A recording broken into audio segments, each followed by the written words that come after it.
Eli Stansel here. I want to give you a little bit of rundown on what to expect from the Cultural Historical Site Survey that's happening with the Rivian project.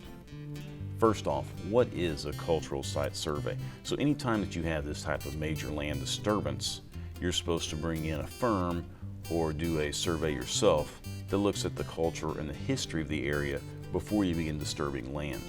For the Stanton Springs project, they used Webb & Associates, and a different firm, Brockton & Associates, was used for the Rivian project. So their job is to collect the data and sort of formulate a survey and analysis of any cultural, historical significant sites in the area. Let me give you a quick high-level view of a few things that we know occurred at the Rivian site. After the battles for Atlanta in '64, when Sherman did his march to the sea, the left wing of his army, that would have been the 20th Army Corps mostly, would have moved along through this area. And there's a nice plate that shows where they were at when they marched along, coming out of Social Circle, following the Georgia Railroad, which followed the Hightower Trail, as they moved through and then made their way to Madison, then turned south en route. They camped just west of the Rivian site, and they camped east of it. Not necessarily on the site, but there's a number of springs that exist where the rail connections from Rivian will come off and go down the Academy Road there. Those spring heads probably have a lot of odd and end things that soldiers may have dropped, so there's that to look at.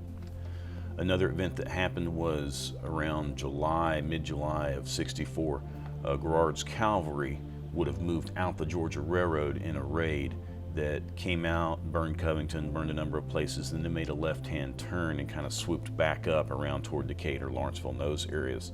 So you would have that action that would have occurred along that same pathway. Now, trying to mimic Garrard's success, General George Stoneman attempted to make a cavalry raid that would have swept around Macon and would have liberated Andersonville. He was soundly defeated at the Battle of Sunshine Church near Round Oak. He held up a fighting defense so that some of his troopers could escape. Most of those troopers escaped without having any weapons left on them. It was a very small number of weapons left with those troopers, and they split and went two directions. One wing came up through Madison as they made their way up to cross the Appalachia, and then they thought they may try to attack Athens. The other one, under Horace Capron, came over the Little River and moved probably right through the Rivian site, up through Rutledge, across Hard Labor Creek, and then rendezvoused with Adams, the other wing, just outside of Athens, over in Watkinsville, where they made their assault on Athens. So you definitely had some fast-fleeing Union horsemen who moved this area under the command of Horace Capron in '64. So you have several events from that time frame that affected the area. Going back a little bit further, in the fall of November of 1813, there was a lot of tension because of the Creek and Cherokee conflict and the War of 1812 that was occurring. Georgia was being attacked as far south as St. Mary's, and there was rumors and affidavits from members of the friendly or the Lower Creek nations that said the Red Stick Creeks may sweep across the frontier. Newly elected in a special election, Governor Peter Early ordered the construction of fort and stockades all along the frontier line. One of the places those forts was constructed was probably in the Rivian site. There were two forts in Morgan County, both built along what they called the Dry Line. That's the 1805 Treaty of Washington that is the northwest border of Morgan County as it stands today. There was a fort at High Shoals. There was a fort in the area of the Rivian project known as Fort Defiance. We have the rosters of the men who were there, and we know it was close enough to the Jasper County border that the officer that controlled Fort Defiance also controlled Fort New Hope on the Jasper County side. So you had a couple of Georgia militia units stationed at each one of those forts. Could have been a blockhouse, could have been a bigger stockade style fort. If you want to see a similar fort construction, Fort Daniel in Gwinnett County is well documented, and it has gone through some in-depth archaeological analysis to sort of recreate and fully understand what this fort would have looked like. So somewhere in this area, along one of the hilltops, as we would see in the original documents, is probably where Fort Defiance was built on this Rivian project property. It would have been there because it would have been right along the border or the dry line. It would have looked from just inside the United States over onto Muskogee Creek territory, and it would have been right there at the Hightower Trail. So, and then the other reason I think it was in that Rivian site is not only would it have access to the Hightower Trail, it would have protected the fords following down to cross the little river back behind them. So I think there's a good case scenario when you take a look at some of those items. And going back even before then, this area was in constant flux all the time from the Treaty of New York up until we get the Treaty of Fort Jackson. It happens much later. That expands Georgia. The Appalachia was the border of the United States in 1790. In 1802, the Treaty of Fort Wilkinson draws a line that comes off of high shoals down through the center of what is now is Madison, and further down south toward the old Muggy. And then that line was swung further over the Treaty of Washington in 1805, which is now the border of Morgan County. All that had been in constant flux. Not only did you have European settlers pushing across, but you'd had the Muskogean people who had slowly morphed and become the Creeks. The Cherokee, who were not native to the area, had begun pushing down from the great trading path and began pushing the Creeks further and further south. You had pressure from the south of the lower Creeks, and then the Red Stick Creeks were up in this area, which caused great conflict because there was essentially a civil war in the Creek Nation during the 1812-1813 time period, and so a lot of conflict is happening. Not long before that, you would have had the Trans-Oconee Wars based around Elijah Clark, and some of you may do a quick Google search for Fort Defiance, and it will bring up a Fort Defiance that's closer down toward Milledgeville. That is from the Trans-Oconee time period. That's not the same one that would be on the Rivian site. So a few things to consider. As we think about Native Americans, this site is hugely valuable.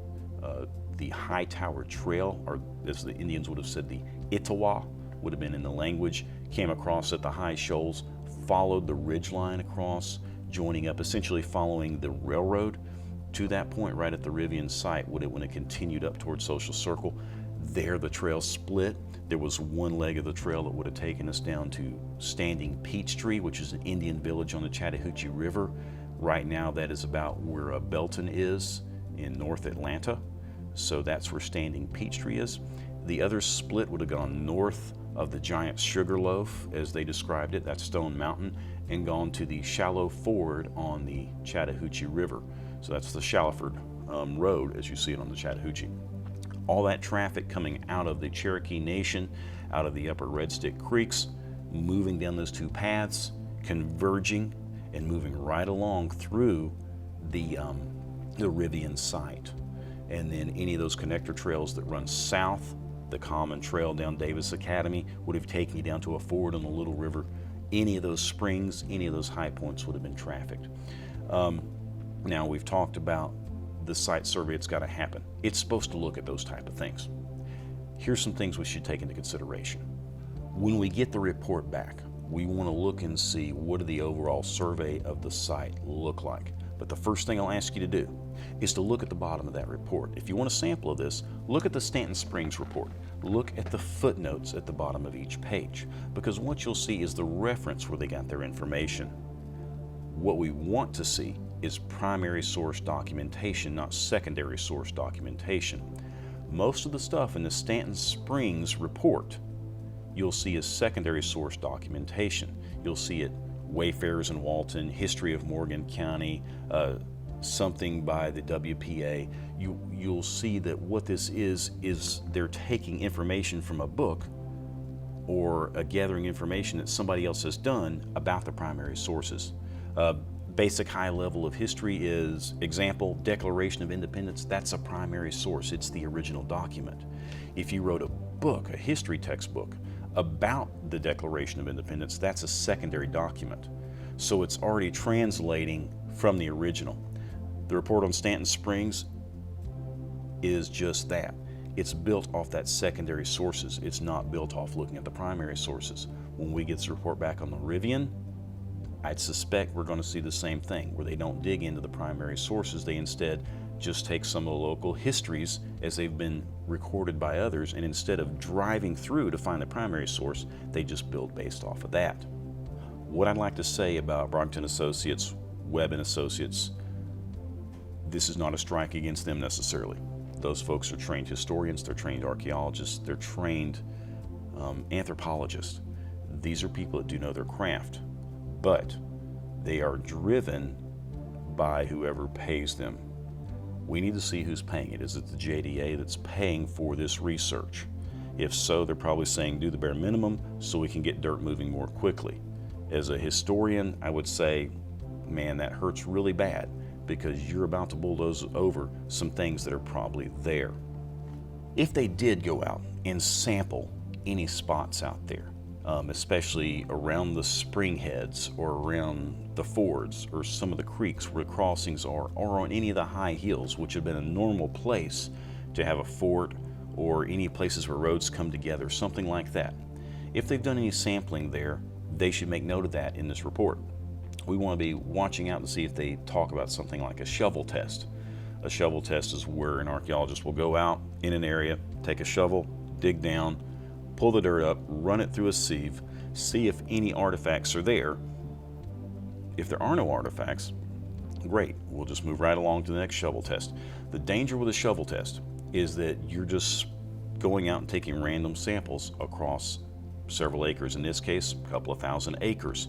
It's going to be hard to think that a random sampling, a shovel test, will really cover what could be there. Shovel test also doesn't always penetrate what's known as the plow zone. Because this is agricultural land, it has been for years and years, the top 18 to 24 inches has been turned over continuously and rotated. So any artifacts that are in that area have probably been mangled or mixed or may have completely rusted with time. To truly get an effect, you need to get down below the plow zone so that you can get into that area where artifacts may have stayed. To reference Fort Daniel in Gwinnett County, there was a documentation that said when the fort was built, it had to be 11 feet tall, the stockade walls on the outside, with wood going 3 feet into the ground. Now, knowing that those posts had to go 3 feet into the ground and 11 feet above, we know that a number of those posts would have set down below the plow zone. When they brought up ground penetrating radar, when they started doing digs in the area, archaeological excavations, they were able to see discolorations in the dirt because the wood that was down below the plow zone had rotted and morphed into the surrounding soil, changing its texture and contour, and it can clearly be seen with archaeological work. Something else we should be aware of is to look and see if they've talked about using mechanical methods or to talk about using maybe even metal detectors. Mechanical methods just means I come along with some type of front end loader or something, remove some of the brush so that I clear off some of that top layer and I can penetrate and see what's down below a little bit better. Metal detector is very common. We're able to get around places like spring heads, move around, looking to get some sort of feedback, and then we'll know that looking down in there we could find some artifacts that help tell the story and properly interpret the area. Another technology that is out there that should be taken advantage of is ground penetrating radar. This item looks like a little push lawnmower. In some cases are bigger, smaller, whatever. They can take those and push them along a grid pattern and then get the response back from the ground, and reading the feedback from that radar, they're able to know, is there an anomaly down below that doesn't feed back like normal dirt? Could it be that there's artifacts down below the surface? Could it be that there's holes from where posts were dug to have a fort or something like that? We could definitely see those things. We can narrow that down by knowing that forts were built on high ground, general vicinity of where they were, and with a $1.5 billion incentive package, it would probably take you about 1/1000% of that number to come out and have a ground penetrating radar study done on a couple of high hills on this agricultural land. Some of the challenges to ground penetrating radar are lots of roots, lots of buildings, things that have modified the land.